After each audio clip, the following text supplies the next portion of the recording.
ઉચ્ચતર શાળા છે. હું ધોરણ 4 માં અભ્યાસ કરું છું. આજે હું તમને એક વાર્તા કહીશ. તો વાર્તાનું નામ છે અપંગ ભાવિકા નામની છોકરી. એક ભાવિકા નામની છોકરી હતી. તે પગેથી અપંગ હતી. તે ચાલી ન શકતી હતી, દોડી ન શકતી હતી, નાચી ન શકતી હતી.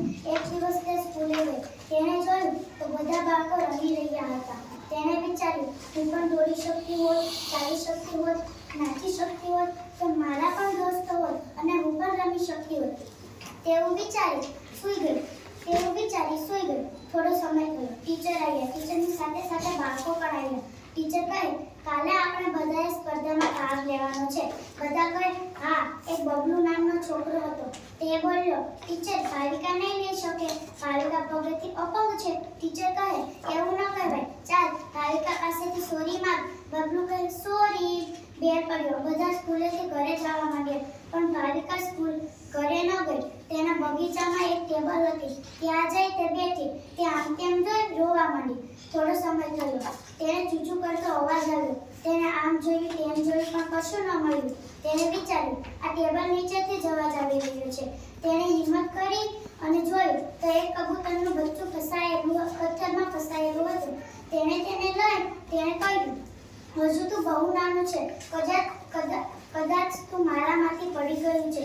ચાલ, હું તારી મદદ કરું. એમ કહી ભાવિકાએ કબૂતરના બચ્ચાને તેના માળામાં મૂક્યું. થોડો સમય થયો. બચ્ચાની માં આવી. તેણે કહ્યું, તારો ખૂબ ખૂબ આભાર. તે મારા બચ્ચાની મદદ કરે. હું તને એક ભેટ આપવા માંગુ છું. એવું કહી બચ્ચાની માં માળામાં જાય છે. માળામાંથી એક સોનાના જાદુઈ બૂટ લાવે છે. ભાવિકા કહે, આ શું? આ બૂટ મારે કઈ જ કામના નથી. આ બૂટ હું ચાલી શકતી નથી, દોડી શકતી નથી, તો મારે આ બૂટ શું કામના? તો બચ્ચાની માં કહે, આ કઈ સાધારણ બૂટ નથી, આ જાદુઈ બૂટ છે. આને પહેરી તું ચાલી શકીશ, દોડી શકીશ, તારે જે પણ કંઈ કરવું હશે તે કરી શકીશ. ભાવિકા કહે, સાચે જ? બચ્ચાની માં કહે, સાચે. તેને બૂટ પહેર્યા. તેણે ચાલવાનું શરૂ કર્યું. તે ચાલી શકી. દોડવાનું શરૂ કર્યું તો તે દોડી શકીશ.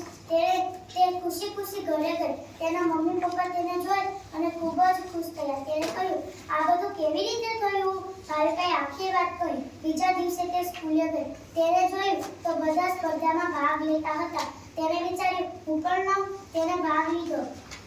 તેને બધી સ્પર્ધામાં પહેલો નંબર આવ્યો.